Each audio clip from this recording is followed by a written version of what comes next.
നിങ്ങളുടെ ഫേവറേറ്റ് സീരിയലുകൾ ടിവിയിൽ വരുന്നതിന് മുൻപേ സൺ നെക്സ്റ്റ് ആപ്പിൽ കാണാം. ഇനി എല്ലാവർക്കും മുൻപേ കാണൂ. ഇപ്പോൾ തന്നെ സൺ നെക്സ്റ്റ് ആപ്പ് ഡൗൺലോഡ് ചെയ്ത് സബ്സ്ക്രൈബ് ചെയ്യൂ.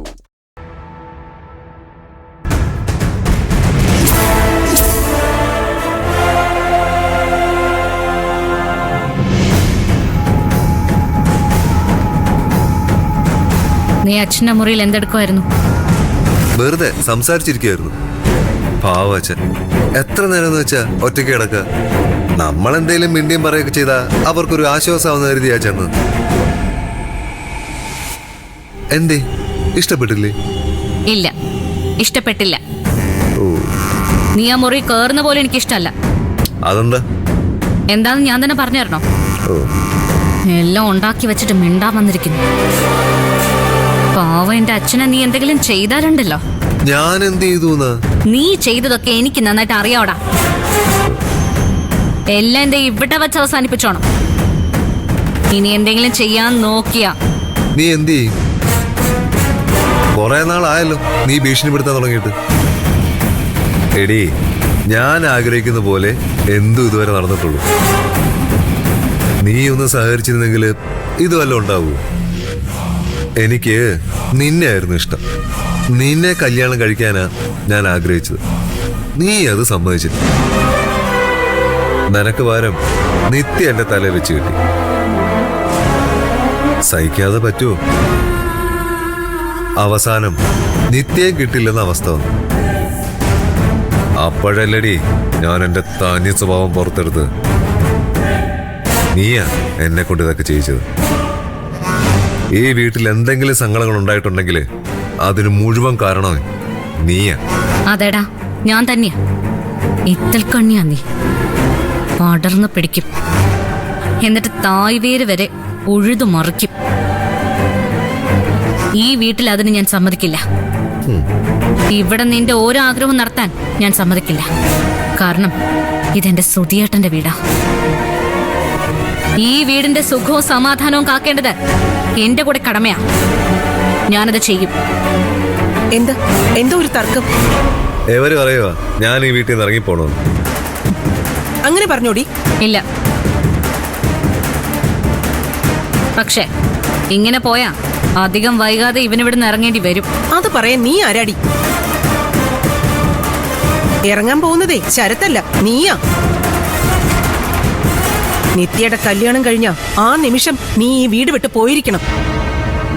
പിന്നെ ഇവിടെ എങ്ങാനും കണ്ട ഭാഗ്യം. കല്യാണം നടന്നാലല്ലേ ഇറങ്ങേണ്ടതുള്ളൂ. നടന്നില്ലെങ്കിൽ ഇറങ്ങണ്ടല്ലോ. കല്യാണം നടക്കില്ലമ്മേ.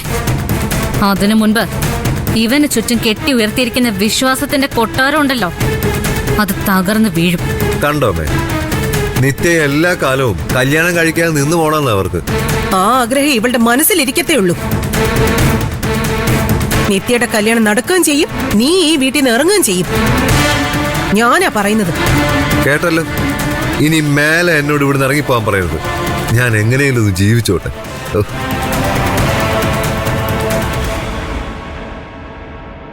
എന്താടി കണ്ണു മിഴിച്ച് നിൽക്കുന്നേ?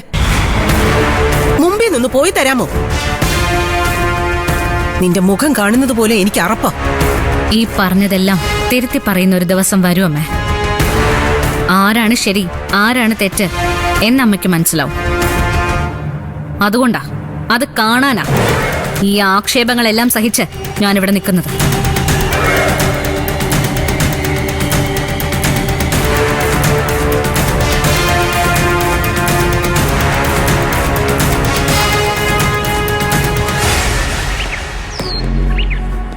എന്തായി? എല്ലാം ഓക്കെ ആയോ? ഓക്കെ. ശരവന്റെ ഭാര്യ എത്തിയിട്ടുണ്ട്. ആണോ? എന്നിട്ട് എവിടെ? സാറേ, ഞങ്ങൾ രഹസ്യമായിട്ട് ഒരിടത്ത് താമസിപ്പിച്ചിട്ടുണ്ട്. സാർ എപ്പോൾ ആവശ്യപ്പെട്ടാലും അവരെ ഞങ്ങൾ കൊണ്ടുവരും. ചെമ്പകം, അതാണ് ഭാര്യയുടെ പേര്. അവള് വയലന്റായി നിൽക്കുക. ശരവണ്ണ കണ്ടാലേ അവള് കൊല്ലും. അങ്ങനെ തന്നെയാ വേണ്ടത്. ഇത്തരം ആളുകളെയൊക്കെ കൊല്ലണം. എവിടെയാ അവരെ കൊണ്ടും താമസിപ്പിച്ചിരിക്കുന്നത്? സേഫായ സ്ഥലത്താണോ? അതെ, എന്റെ ഒരു പരിചയക്കാരന്റെ വീട്ടില. അവിടെ ആകുമ്പോ ആരും സംശയിക്കില്ല. വിവരങ്ങളെല്ലാം പറഞ്ഞിട്ടില്ലേ? കല്യാണം കഴിച്ചതിന് അവരെ കയ്യിൽ തെളിവ് വരെ ഉണ്ട്. വേണ്ടി വന്നാ അതും കാണിക്കാൻ തയ്യാറായിട്ടാ ചെമ്പകം വന്നിരിക്കുന്നത്. ഇതിനെങ്ങനെ നന്ദി പറയണമെന്നറിയില്ല. എത്ര പേരുടെ ജീവിതം നിങ്ങൾ രക്ഷിച്ചത്. സാറിന് വേണ്ടി ഞങ്ങൾ മരിക്കും.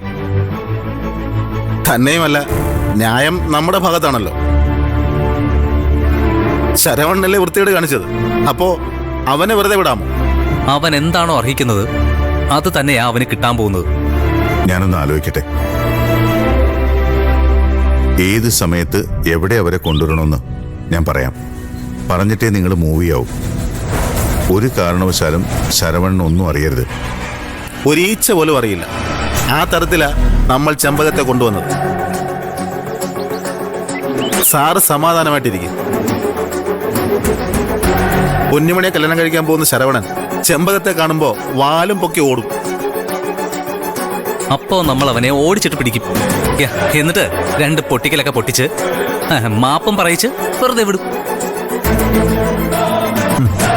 ഇനി ഒരിക്കലും അവൻ ഇത്തരം തോന്നിവാസങ്ങൾ കാണിക്കാത്ത വിധത്തിൽ നമ്മൾ അവനെ ആക്കും. മതി, അത് മതി.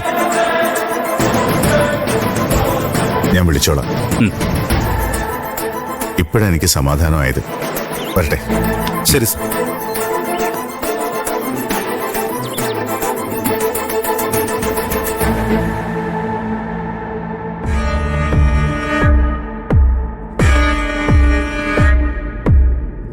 അമ്മേ, ഓ എന്തൊരു ചൂടാടി ഇത്.